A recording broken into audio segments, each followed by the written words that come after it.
Welcome back, everyone, to the XPAND Podcast.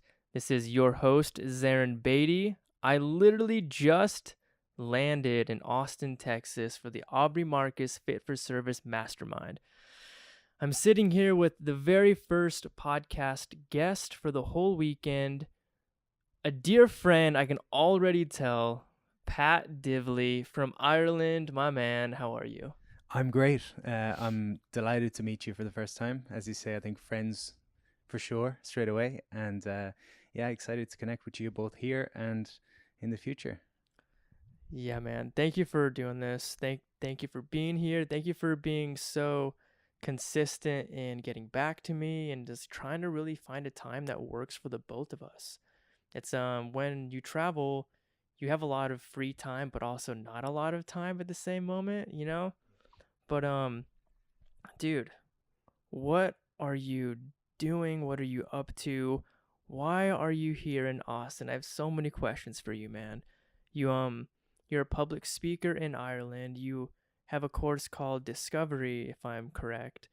And I see you, man, like your messages, what you're doing, they legitimately resonate with things I've learned in meditation, things I've learned from plant medicine and messages that come through martial arts, dude. Like I really do resonate with, I wouldn't even say the teachings you share, but like the lessons that you're even learning on your journey and you're sharing them with other people, and it's really cool to watch, man.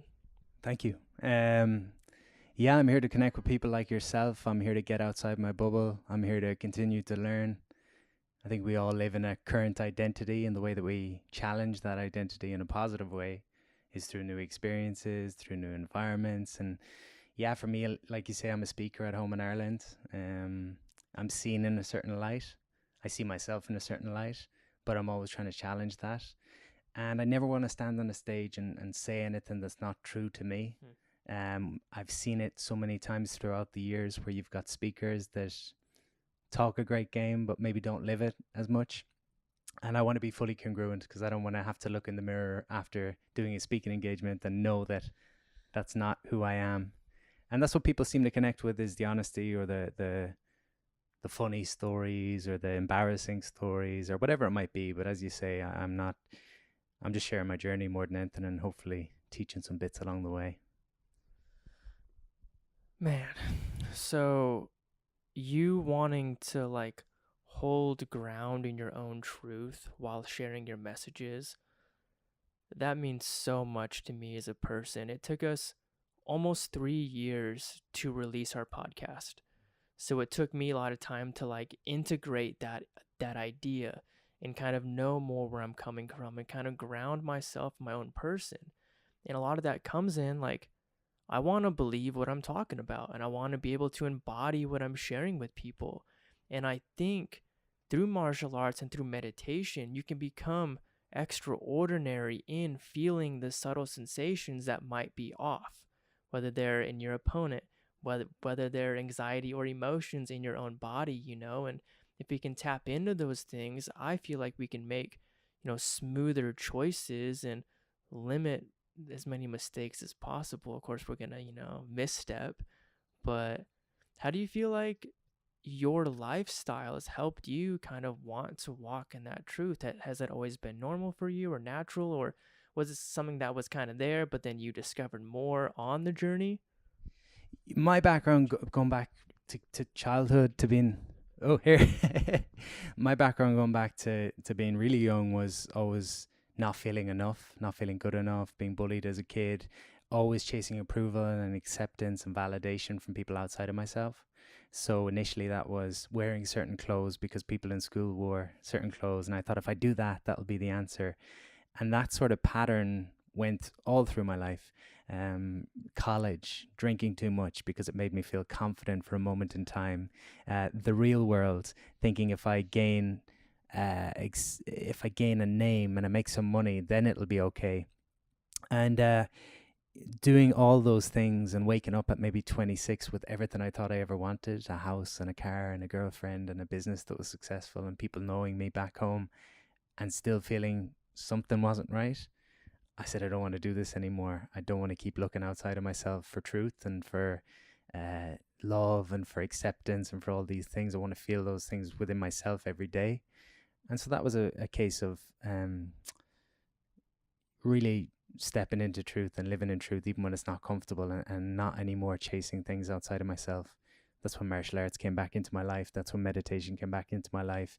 And that's when I accepted myself to the fullest and said, if I stand on a stage and I just be me, that's more than enough. Because, public speaking, one of my main things now that I do, but it was my biggest fear in life. And the reason it's a fear for us all is because it's the fear of judgment. What if I stand on a stage? What if I stand on a podcast? What if I stand on an Instagram live even? And I say something that makes people think, who does he think he is? That's what holds us back from doing things. And so it was my biggest fear, but now it's probably my biggest passion, because it's so liberating to stand and say who you are and recognize not everyone's going to love it, but at least you're honest with yourself. Because when I started speaking, I would say what I thought people wanted to hear. And so rather than trying to give something to the audience, I was trying to take their approval. So I was trying to take from them, Damn. And a lot of us do that, That's good. I started with a slideshow because I was so scared of speaking. I would have 60 slides for 60 minutes. And every time, to keep me on track. And one day the slideshow didn't work and I had to talk for 60 minutes. And I said, I think I remember the talk. And I spoke for 5 minutes and I was done. And there was just this empty silence in the room and I panicked. And then I had to speak from the heart. And it was the first time where people's feedback meant something to me. Because up to that point, if people said, I enjoyed your talk, they enjoyed the slideshow and they enjoyed the jokes that I'd put in for them to like me. But when I spoke from the heart and they said I connected with that, it was like, okay, it's cool to be yourself, So, yeah. Man, that's a pretty incredible story. And there's something very special that happens when you speak from the heart and somebody recognizes you for that and appreciates it. And I've really found that the past few years, I've kind of had like an internal mantra or whatever you want to call it, where I found that the more genuine that I become with myself, the more genuine that I become with other people, and vice versa. So when you become, at least for me, more genuine just as a person from your, authentic being or whatever you want to call it, and people recognize you and they love you and they appreciate you, man, it makes the whole journey more worthwhile. You know what I mean? And being vulnerable and everything. And then you gain strength from that. And you gain strength and embodied strength that nobody will ever be able to take away from you. Because you know it deep down in your core that you can be yourself and you will still be loved for it. Whether it's by yourself, from yourself, from Mother Nature, from the universe, from other people. I mean, I feel like maybe in the end, all of those blend into one thing anyways. You know what I mean? But so in your journey, you were doing certain things for approval. I experienced that a lot, pretty much my whole life. I've been pretty aware of that. And this has actually kind of come up in conversation the past few weeks. So it's kind of cool that it came up right now, where I'd be doing things like drinking, for the social norms, or dating this girl because everybody else thought she was hot, but I wasn't that attracted to her, and like I always knew that there was an internal voice that kept telling me like how I really felt. And then finally I just kind of listened to it, or it spoke enough times where I was able to really get the message, and it spoke to me in different scenarios even. So it's like something's really trying to tell me something in my life in general, not just in one moment. And that's probably where it becomes so important to try different things, to try the meditation, to do martial arts, to try different forms of physical exercise, and like see who you are as a person in those moments, and it's so important to be mindful, man. How much does mindfulness like mean for you in your own journey, whether it's with your career or just you being a person in general? It's huge. Part of the not feeling good enough for me manifested as reading every book I could ever read and going to every course and doing every seminar and always looking outside of myself and trying to consume as much information as I could. So I've always been into personal development, fitness, martial arts, all these things. But I was always consuming. And I thought I'm reading books because I like reading books. Really, I was reading books because I thought Pat doesn't know about life, but these people obviously do. And so on my quest to do more and more courses and seminars and coaching and everything else, I went to a 9-day retreat, and I turned up on the first day, and the guy handed me a journal, and I paid a lot of money to be there. And so I'm thinking, this guy's going to have the goods, you know? And he said, today I want you to go and write about your fears. And I went to the local coffee shop and I wrote for a couple of hours, and I came back thinking, now he's going to give us the answers. And then he said, now I want you to write about your past. And I went again, and I went and wrote about my past. And for 9 days, this was the kind of theme. Write about something in your life, have a conversation about it. And I learned more about myself in 9 days, and I recognized the importance of creating space. And that's, to me, what mindfulness is the easiest thing in the world today is to be busy and to be on all the time. And people think it's a noble thing. They think it's a badge of honor. We've all got this internal voice that has the answers, right? It's like when you're talking to a friend and you give them great advice. And as you're saying the words, you're thinking, shit, I should do this myself, you know? And we all have that. And sometimes we suppress that, be it through alcohol, be it through distraction, be it through gossip, be it through any of these things. And I heard this analogy of, I think it's an Alaskan husky, working dogs. So when people keep them as pets, unless they walk them for a couple of hours a day, which is what they're supposed to do, the husky will dig up holes in the garden. And in the same way, unless we're doing what our purpose is, we'll distract ourselves and we'll dig up holes. So that could be excessive Netflix, excessive social media, again, gossip, whatever it might be. Another way mindfulness kind of manifested for me was I climb mountains. That's one of my hobbies. And so I go on a mountain for 3-4 weeks at a time. I'm in a tent. I don't have any technology. And as I start my mountaineering, start my trip, the first couple of days, I've got a couple of insights that are coming up. And then as I continue the trip, the inner voice gets louder and louder and louder because you can't distract yourself. You're on a mountain. You're walking for 10 hours a day. And I used the example a couple of years ago. I was in Russia climbing Elbrus, which is the highest mountain in Europe. And the first couple of days, I get this feeling inside of me that I need to simplify my life and simplify my business. And had I been at home, if that feeling came up, it wouldn't have felt good because it's painful to have to change. And so I would have pushed it back down by being busy. But because I'm in the mountains, I can't do anything else. And so the voice gets louder and louder to the point that when I was getting the flight home, I knew I had to let go of 5 of my staff. I knew I needed to simplify my business, simplify my life, get down the overheads. And it was a blessing, but it was not, we don't like to deal with the stuff that comes up sometimes. I was talking to a friend last night, and she was saying, I was talking about something she might need to let go of, one of the projects she's working on, because she's got so much going on. And she said, I already know this. I already know I need to give this up. I said, well, what action are you going to take to give it up? I have to honor my commitment. I have to keep doing it. I have to keep doing it. And it's like a breakup. It's like anything. The longer you wait, the harder it gets. I would say standing on a diving board. The longer you stand on the diving board, the more horror stories build in your head. That's a good example. I always tell that, fear is the diving board. You jump straight away, it's okay. But you stand there for 10 minutes, you'll come up with 100 reasons why it's not a good idea. So yeah, slowing down to speed up is a kind of common meme or quote that you'll see online, but how many of us are doing it? And I definitely need to continually do that. Are you in any contact with the outside world when you're climbing? So I'll be with a group of maybe 10 people, up to 10 people, but no, outside of that, there's no Facebook, there's no Instagram, there's no... For how many days? The last mountain was 22 days. The previous one was 28. Dude. Yeah, so it's they're pretty big mountains, pretty long trips. And I love the mountaineering for a number of reasons. I mean, there's a flow state that comes from trudging up a mountain for 8, 10, 12 hours. The flow that you get into just from those monotonous steps. There's the what's the word? Comradeship? Camaraderie. Camaraderie. Comradeship of, being in a small group where you have to look out for each other, and you're in physical danger at times. There's a lot of analogies in the mountains. Like, you hear this, it's about the journey, not the destination. When you climb a mountain for 28 days and you get to spend about 15 minutes on the top, that's when you say really it is about the journey. Because if it was about the destination, Dang. but more than anything, the headspace. How often do you get that?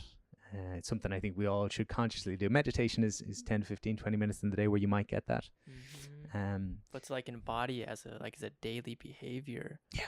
It's so healthy to be just out of touch, but also in touch with nature during moments like that, or months like that even, dude. I've spent a few months in the jungle, and we had Wi-Fi for various reasons, but just even that degree was revolutionary for my ability and the people's ability in the group to just reconnect with a bigger source, man. Like, you're bonding with the mountain when you're out there with nature at its purest moment. And I've done a 10-day Vipassana meditation course. Nice. Have you done one? No, dude. I've looked at it. Whoo! That's changed my life completely. You know what? I signed up to one and I panicked because I think I had a bunch of work afterwards, and I felt like I wouldn't have time to integrate. And I felt like I'd completely lose my identity, which is okay, but not when you've got to go and give a corporate presentation the next day and they've signed up for, but how was it for you? Good? Life-changing? It's changed my life, man. And you've described it so well. Space. Giving yourself space from even yourself, dude, or space from your own thoughts to go deeper inward. Like, inward, it is a direction, and you can travel very far going inward, probably arguably much further than you can going outward if you use or learn how to utilize that tool. But for me, man, one of the biggest things for the Vipassana course was 10-day silent retreat, man. No eye contact, no sounds, no anything. The memories that come into play when you're not speaking for 10 days are so clear, it's unreal. Things that I haven't thought about in 20 years, crystal clear. Wow. Crazy, man. And then you realize, like, we have access to those parts of our subconscious or conscious mind if we just allow ourselves some space, dude. Yeah. Just time to be mindful, time to regroup and focus our attention back on our breath and perform body scans and feel the sensations in our body and feel where emotions are even placed in the body, anxiety, anger, aggression, all of these different, even blissful emotions, dude, they resonate and they embody themselves in certain parts of your vessel, and if we can pay more attention to those aspects of consciousness, dude, because I don't know how different your experience is than mine, but I feel like we can relate deeply on feeling emotions.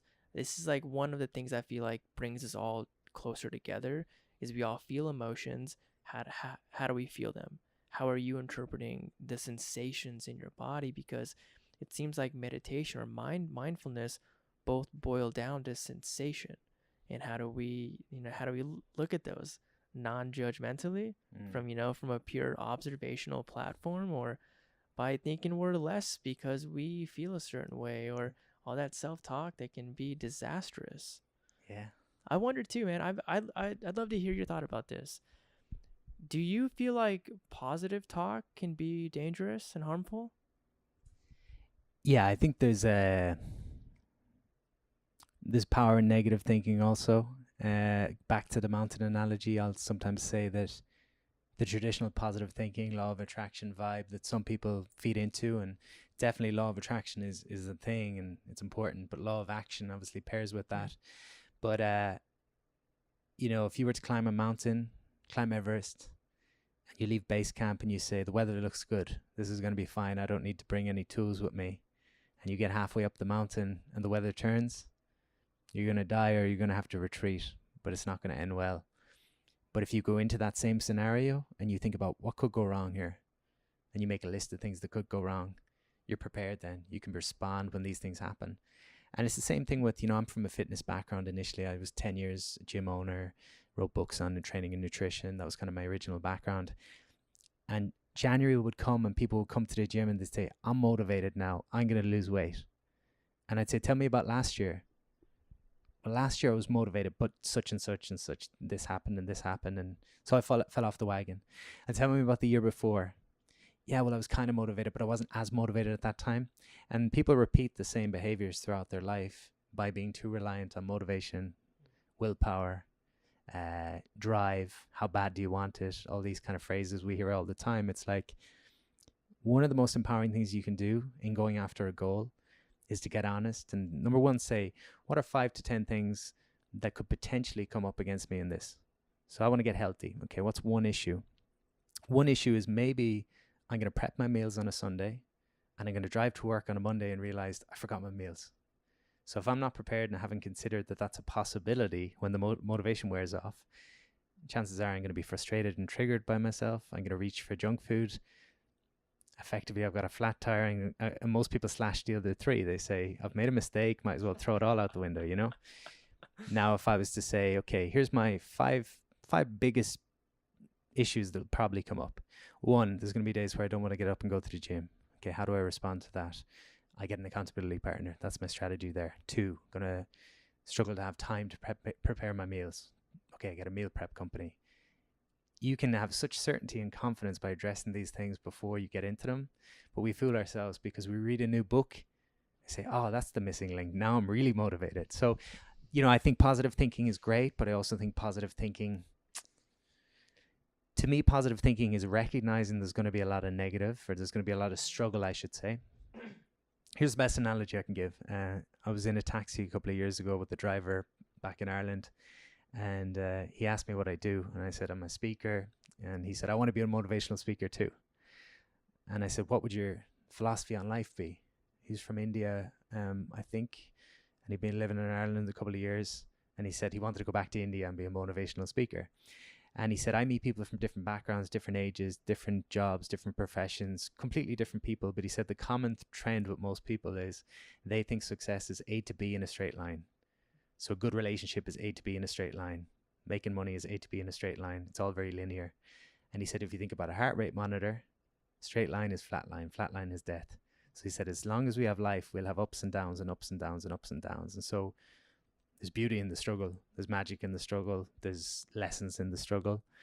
And so positive thinking, I know from my experience when I was in my early 20s, if I had a bad day, I thought there was something wrong with me, because you're supposed to think positive. And so a bad day would turn into a bad week and a bad month and potentially a bad year. So you got to catch yourself and see what's in this. What's the lesson in this? How can I learn from this? How can I grow?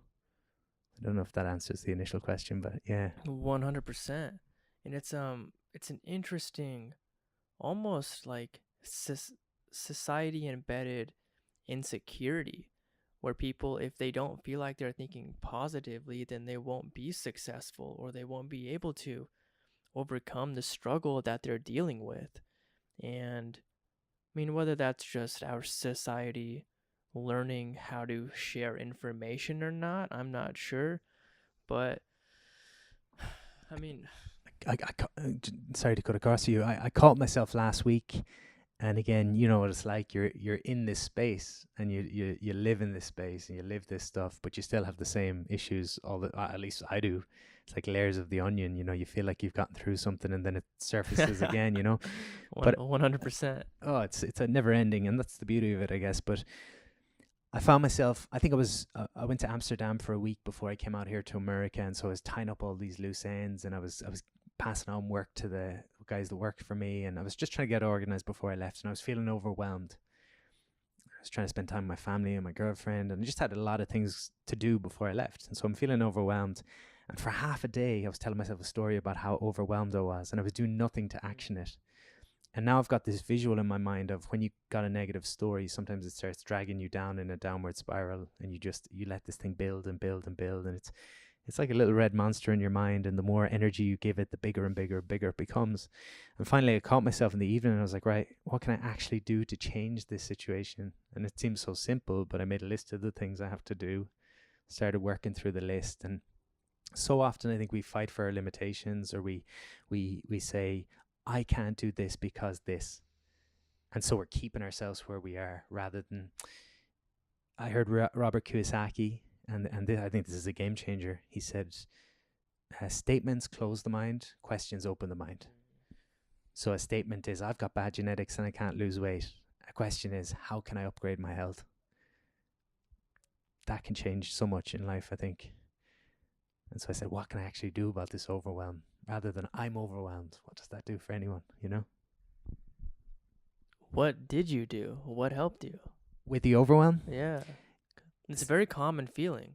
For sure. So a couple of things I would, one is asking for help. If you can get help and you can get support, there's people around you that want to support. And oftentimes we don't want to ask people for help for whatever reason. We feel like we're a burden. We feel like we're getting in the way. My experience is that when you ask someone for help, it's one of the biggest compliments you can pay them.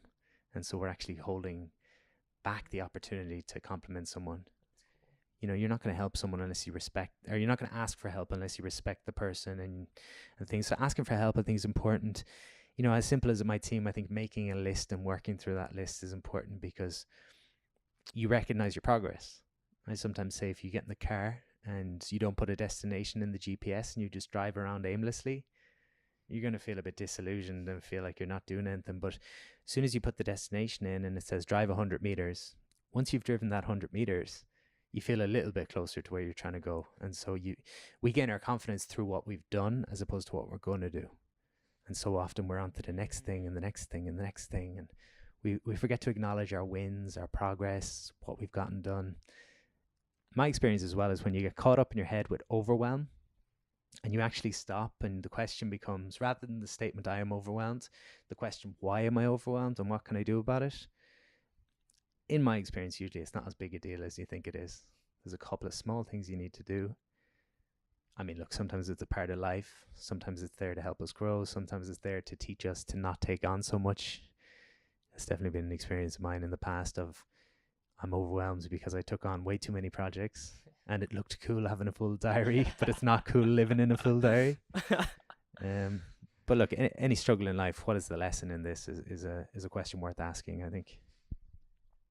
Man, switching that from a statement to a question is one of the best things that we can do as people.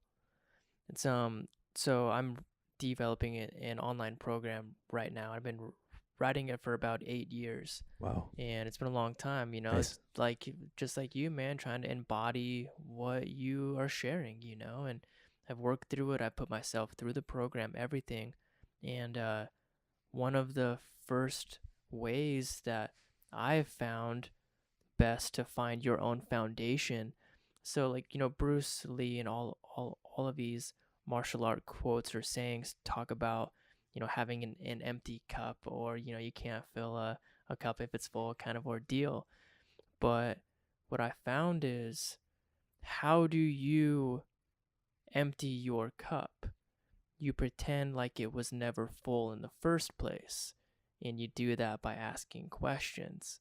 It's the only way to refill what's actually coming in. And when we can trigger our conscious response, not a reaction. You used the word response earlier, and to respond, it's essential, man. And of course, there are times for reaction, whether it's a life or threatening moment or whichever, but to be able to sit down and respond once again, man, to the feelings in your body.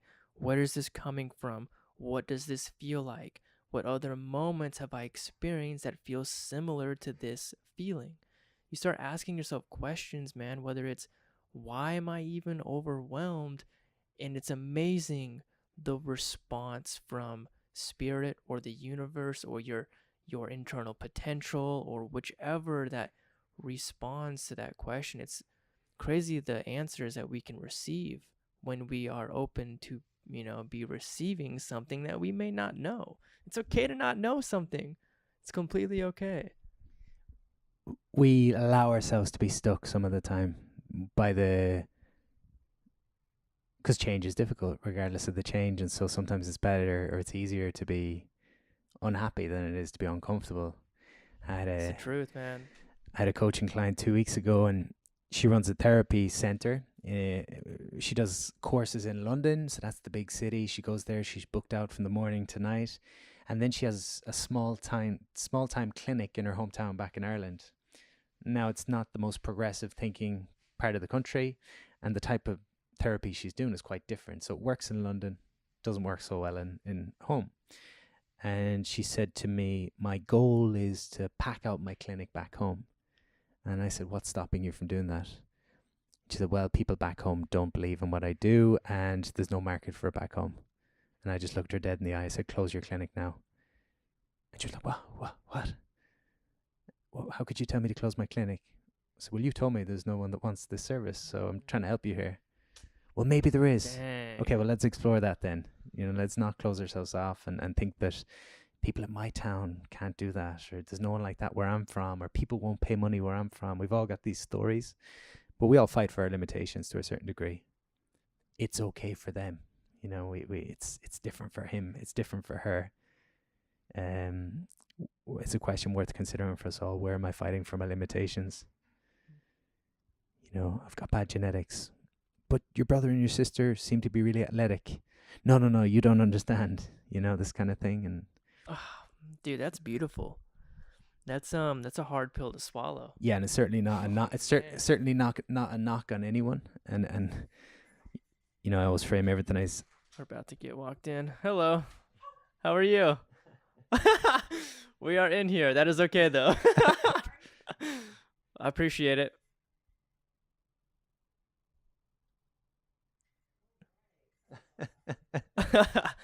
Have a wonderful day.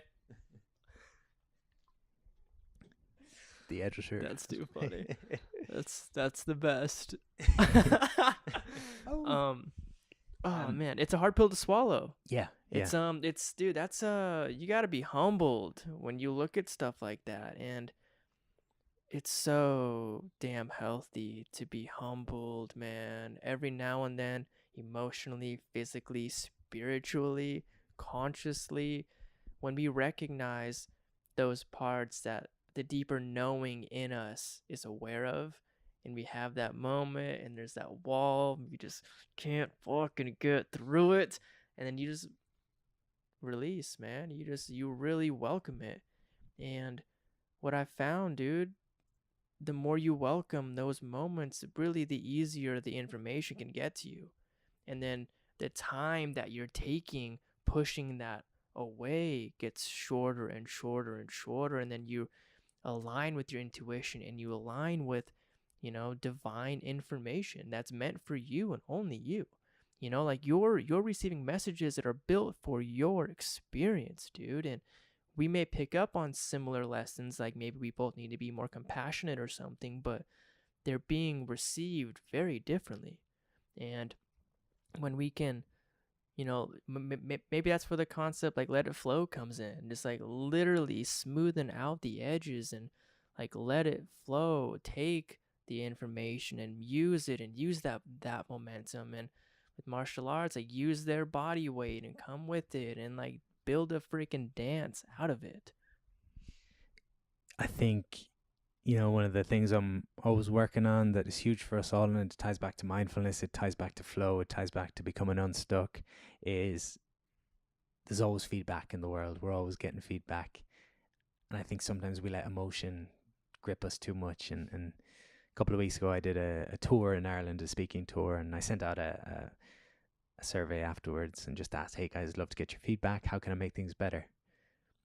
And you've got people in life that will always tell you, oh, that was amazing. And that's cool, and it's nice that they're trying to support. But, it's at times certain people are always giving you positive. You start to maybe not hold as much credence to it. At least for me, I want to see where I can improve.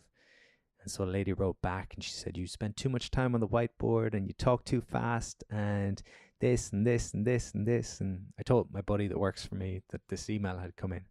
And he said, how do you feel about that?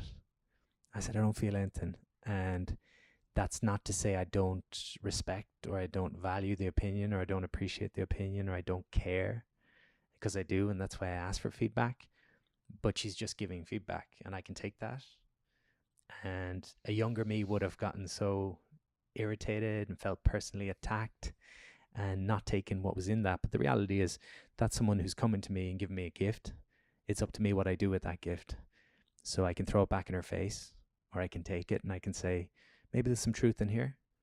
Or I can take it and I can say, I appreciate her opinion, but I don't see any truth in here. But I did see truth. I definitely saw things I wanted to work on. And I did a podcast based on that. And I said, hey, I got this. And I said, could we all get less emotional by certain things? You're getting gifts all the time. If you're a business owner and one of your regular clients comes to you and says, this place isn't what it used to be, you'll immediately get triggered and you want to fight them on it. You get stressed, you fall into fight or flight, you want to get reactive about it. But if you take a couple of breaths and you say, wait a second, here's someone who's taken time to come and speak to me, rather than just becoming a former customer and never letting me know what's going on, they're trying to give you a gift. And it's the hardest thing in the world to do. It's not easy by any means. We all want to think we're perfect. We all want to think we've got it figured out. We all want to think we know. But we can definitely learn all the time. It's amazing how similar respond, mindfulness, and space have been in this discussion.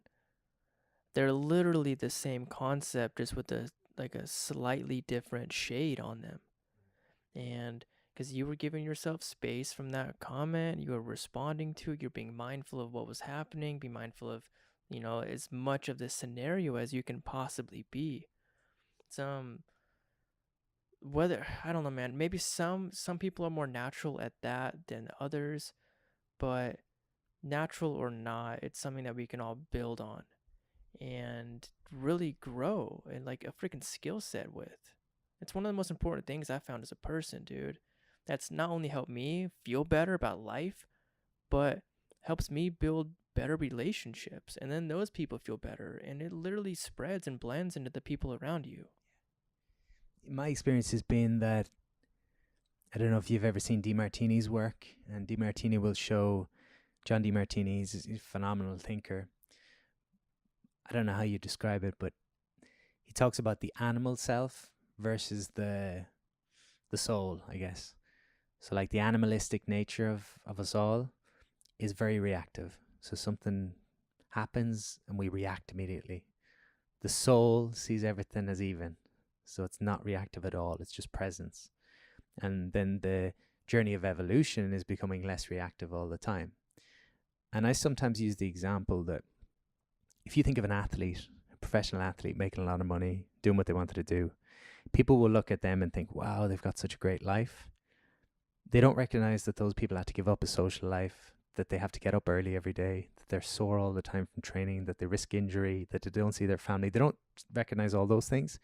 And so if me or you were given the opportunity to be an American football player, for example, we'd find it hard to stay consistent because we don't maybe want to make those sacrifices that the other people are willing to. And so when you're on your soul's purpose, when you're doing what you're supposed to do, you've got the same struggles and sacrifices as the next person, but you don't see it in that light because you see the positive, and there's not that big disparity between good and bad and good. You take it all for what it is. Does that make sense? And so I think the more we're doing in accordance to what we value, what we love, like I know for me, going back to Brazilian Jiu-Jitsu 3 years ago has a massive amount to play when it comes to being less reactive in that scenario. So when we don't do things that we love, when we don't spend time with people we love, we're building up stress and stress and stress and stress. And I heard this, Emily Fletcher, she's written a book recently, and she says, every hammer will find a nail. In other words, when you're stressed and you're in fight or flight, you'll go and find a fight of some kind and you'll let loose on someone. And so how do we get rid of that stress, and how do we avoid being reactionary? Part of it is space, part of it is doing things we enjoy, part of it is slowing down, part of it is getting rid of the stimulants or the stimulus. And yeah, so I think it's a natural thing for people that are living a very congruent life for those of us that have to learn it more, maybe it's just looking at our schedule and seeing how much of our day is spent doing things we enjoy.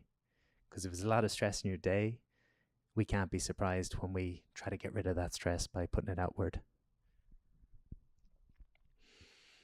I freaking love it. I love it. What man, you are very well articulated, and I can feel like you genuinely mean what you talk about. And it's unfortunately, a pretty rare thing. I feel like a lot of people, it's kind of like what we've touched, brushed up on. They say what people think they want to hear. And it's so common, dude. And especially when you get into like now how social media has become about like promoting programs or all of these people that know something that you don't. And they're just all but like a handful. They're so similar, it's insane. And it's like people think there's a formula of, oh, just say these words, make your landing page like this, use ClickFunnels, do all of these things the same way, and it'll be perfect. And I think people who really go inward recognize the importance of building from your own foundation and building from where you can build, because you're building from a platform that I may never be able to build from, nor should I, because we're standing in literally two separate places, man, with two completely different lenses, although they may be similar and resonate and relate and connect and bond and blend, and we may see a very similar mission, but literally our paths should and would be vastly different. And it's not even just like the trajectory of the path, but the minimal moves and the minuscule movements and all of these little components, the journey, the process that you're going through, man. It's not even close to what I'm doing, but it is at the same time. That's the freaking beauty, man. It's so cool. What are some commonalities that you seem to cover in your speeches, or things that you've learned throughout your whole process? Like, why do you incorporate your speeches the way you do, and what benefits are you really seeing from yourself or from the people that are participating? So initially I was in the fitness background, like I say, and I think the thing I saw in fitness was you give 100 people a meal plan and a workout, and some run with it and others struggle. And so I said there's something more going on here. I was promoted paleo because it's pretty broad and it works well for most people. But there was the voice in the head, there was the inner critic that was keeping people stuck. And so I said, this is not really about workouts and nutrition as much as it is how people see themselves. And so through seeing all my clients and also seeing my own experience of achieving everything I thought I wanted and still feeling, I thought if I became known, my insecurities would disappear. And in reality, it just shone light on my insecurities and made me feel even worse, So I had to go back and do all the work myself and go through all that kind of stuff of self-reflection, self-analysis, recognizing what my past could teach me, all this kind of stuff. The things that I teach now, again, are all based on my own experience, because I feel we all have similar. I talk about whose goals are you chasing? This is one of the big things I talk about. My experience, a lot of people are chasing other people's goals.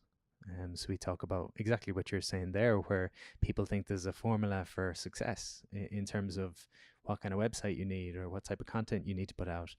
The formula for success is slow down, consider that you're only here once, think about what you'd like to do and who you'd like to affect, and then consistently go after that. That's the formula to success. But most people don't slow down. And when we don't slow down, we look around us and we see Kim Kardashian. She's rich and she's successful and she seems happy and she's got a famous boyfriend. So maybe that's success. And so people chase that. And 1 in a million might actually achieve that, but they'll get to the top of the mountain and they'll look out and they'll say, I'm on the wrong mountain. Most will never get there. So true success for me is, what do you want?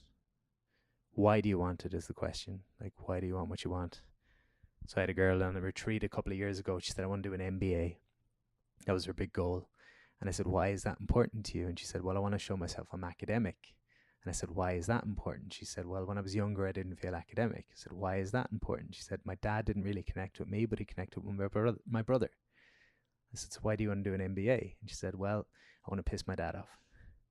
And I said, there's cheaper ways to piss your dad off than spending all that money. But she left the retreat feeling so much lighter, because we live in an accumulation world where it's the cover of Men's Health magazine has top 5 this and top 4 this and top 3, and it's all more and more and more. If all that stuff worked, they'd never sell another copy of the magazine. So oftentimes it's stripped back. And for her to let go of that weight when she came to that retreat, and let go of the need to win the approval of her dad, and recognize that he loved her anyway. He just didn't show it maybe in the exact same way. So I talk a lot about that. Another common thing I talk about is expectations. Stress is expectation. Stress is having a picture in your head about how the world should look and it not looking that way. So you get stressed about your body because it doesn't look like your hero's body. You get stressed about your partner because they don't show love in the same way as you. You get stressed about your financial situation because you think you're supposed to be somewhere different. And if there's acceptance as to where we are, we can actually move forward. If we fight with where we are, you're not going to fight with someone that you're trying to have a great relationship with. So why fight with yourself, That's so beautiful. Stress is expectation. I'm not sure I've heard a better way for that to be described. I can't take credit for that. I mean, I've heard that probably from Byron Katie, who's incredible. If you haven't checked out her work, I haven't. Byron Katie talks about who would you be without your story. So we've all got these stories that run our lives. I sometimes say, like, I used to get stressed at my dad because my dad would never say, I'm proud of you or I love you. Fuck, dude. And I let it stress me so much until I recognized that he was showing me love and pride in so many different ways. He would pay my way, to get me through college when I was struggling. He would support me when I was struggling academically. He'd support me when I struggled with my mental health, all these different things. But we generally put the goggles on and we say, that's what love looks like. It's a hug in a kiss and I love you. And if we don't see that, we can drive ourselves crazy. So letting go of the stories, letting go of the expectations opens you up to a world of appreciation. And I heard about gratitude and appreciation years ago, but it didn't land to the level it's landed the last couple of years. And anytime now I'm feeling, again, stressed, overwhelmed, unhappy. I say I was overwhelmed last week. I'd say, what's the story I'm telling myself? I'm telling myself I should never be overwhelmed. Well, is that true for someone who's trying to be an achiever and trying to get lots done and going to be going away for 3 weeks of a holiday? Do people not feel overwhelmed before going away for 3 weeks? And suddenly there's a bit of relief because you say, well, there's nothing wrong with me,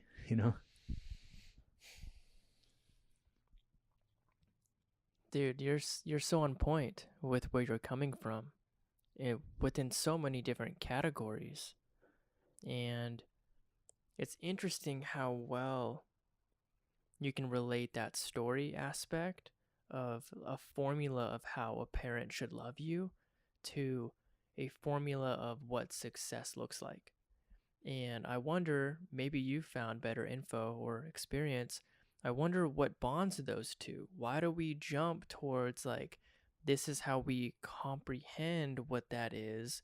Now, if we can only experience that, then we will be that.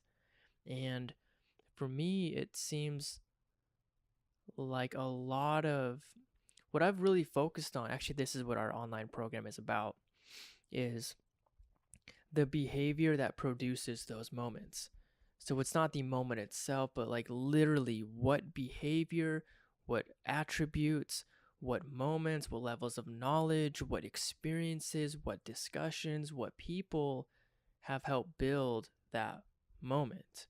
And then you work on those things, you understand what that is, you understand, if I want to be efficient in understanding how the body works, maybe I should learn more about the nervous system and the cells and, all the different kinds of nutrition and why they're even a thing. And so you build this, like, okay, there's the foundation for the knowledge that I should be learning to be where I would like to be, to become who I would like to become, and hopefully that aligns with our potential, and the behavior and everything kind of follows that, I feel like. But those formulas, man, it's they can get us so caught up if they're not fit. And how do you help people really align with their own mission, their own path? Because, dude, I've been watching you for a while, man, and like your sessions, your speeches, they're full of people. That shows me that you must be doing something really well, and that you seem well established in your reputation. If that means something or doesn't mean something, it does mean something. And people are coming to you, and they're listening to your work, and they're resonating with what you're doing. And I don't know, man, it's something special. Thank you. I just try to take away all the fluff and all the bullshit that's there with people that are trying to sell something. I mean, I don't do myself a favor as a businessman, because a lot of the time I'll say, you don't need to come to my seminar. Just go sit in a room for a day with a pen and paper, you know? It's so honest. But I've heard it said that coaching is easy because you could stand in front of a lamppost and have a conversation with a lamppost every day for the next month, and you'd figure out most of your problems. Because again, it's creating that space and actually thinking. But for me, I'm just trying to make it seem practical. And again, I want to be a living example of it. For my following in Ireland, there wasn't anyone there to look to, maybe, as someone that was a motivational speaker who was traveling and doing the things he enjoyed and helping people and giving back and these different things. Maybe there was, but for the most part, we had to look to America, or we had to look to other countries. And obviously there's a cultural divide there. An Irish person at home seeing Tony Robbins on stage with 10,000 people there, it surfaces as a story of, well, it's okay for Tony because X, Y, and Z. Whereas for me, people that know my backstory, I was broke and I had nothing 6 years ago. I moved back in with my parents, completely lost and emotionally broken. And I clawed my way out of that. And so people saw my journey real time. So I wasn't a guy that was popping up on YouTube ads promising the world. But I just try to show people, look, you're not supposed to know your life purpose overnight. You're supposed to continually lean into what excites you, and it starts to develop over time. I'm just trying to tell people, slow down, get around like-minded people.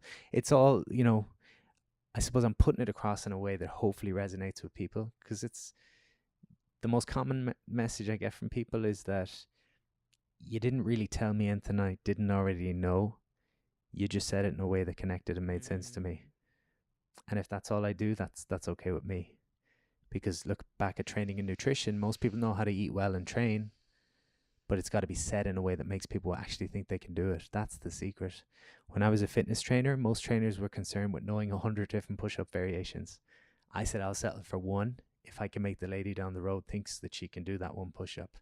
Because it's not about how many push-ups, it's about, can you make the person in front of you think they can do amazing things, What a way to make, that deeper knowing that we all share relatable to people.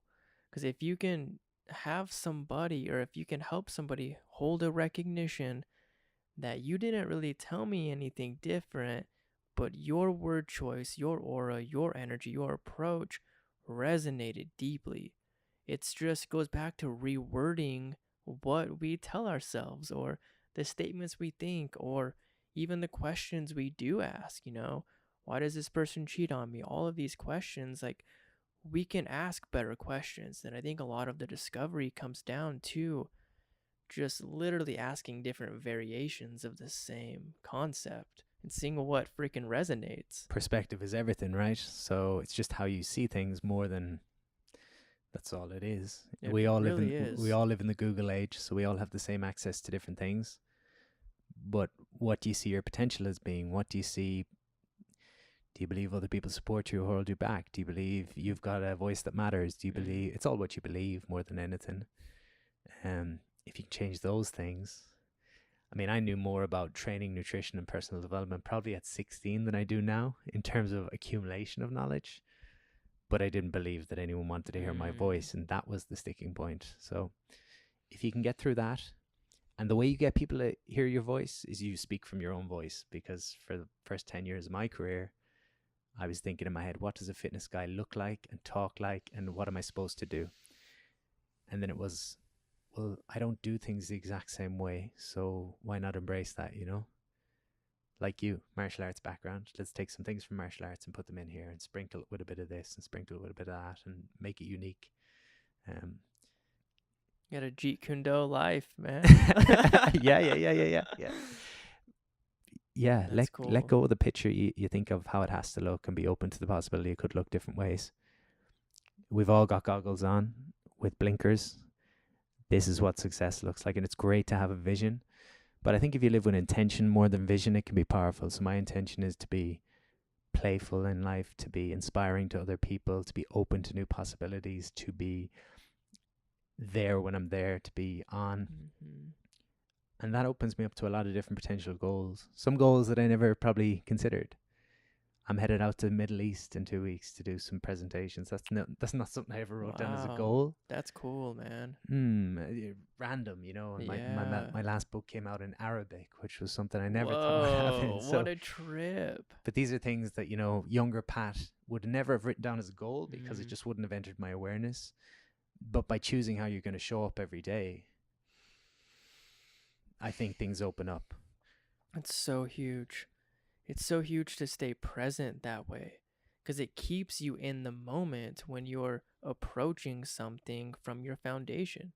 And foundation doesn't necessarily mean from the beginning of the process.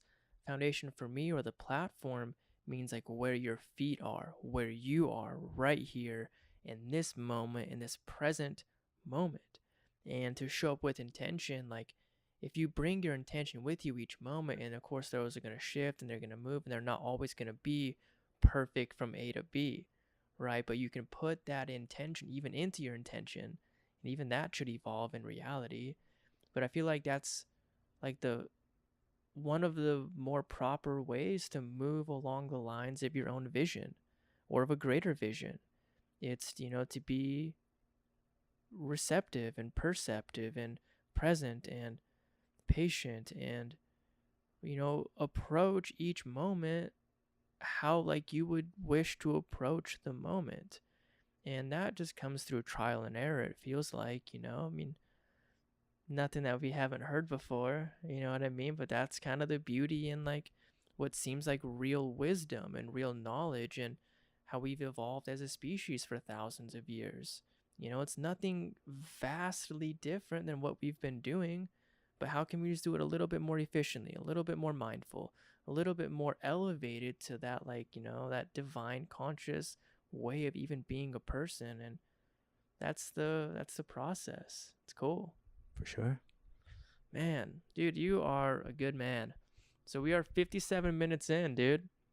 I enjoyed that, and thank you That for was your so for your beautiful. presence. And it's refreshing to do podcasts where it's not, what's your background and Yeah. what's next. I mean, that stuff's cool too, but it's nice to do conversations that are open to any direction. So It's nice to hear that, and that's been my personal intention with each person, each guest, each episode, because maybe it's because of how comfortable I am just being who I am, and I feel like the people that are willing to be on our platform are pretty comfortable being who they are too, and just sharing to help show that we aren't as different as we may think we are. Your background's so similar but so different, and yet we can bond and relate and blend ideas, and like there's a world inside of you that I will never be able to access without your help, and vice versa. So how can we share these perspectives and build a new ground of understanding and a new ground for meaning for us both to grow from? It's beautiful. my buddy had a quote recently, something along the lines of, if we don't hire a coach, or we don't have conversations, or we don't connect with other people, the only voice we'll ever hear is our own, and the only knowledge we'll ever have is what we already have. So every conversation carries, potential for us to grow and learn and share. And as I say, don't be afraid to ask people for help. There's a lot of people out there that struggle. They think that they're a burden because they need to ask for help, but in reality, you could be giving someone a gift. You might have someone else who's struggling, and you asking them for help says, wow, I matter. And more of that in the world. I love it. Any last things you want to say, man? No, I'm looking forward to spending the next couple of days with you. I appreciate you having me on, and Dude, yeah, you're a gent. this is literally the first thing I've done here. You've been here for a day or two, and you were in Dallas before this, making your trip to North America worthwhile. Yeah. Yeah. From Ireland, which is the homeland for me, man. Yeah, So we'll get you out there someday. yeah, for sure, that'd be excellent. Nice. And Pat Divilly, thank you so much for coming on, dude. That was a real pleasure. You're a gent. Thank you. Until next time, man.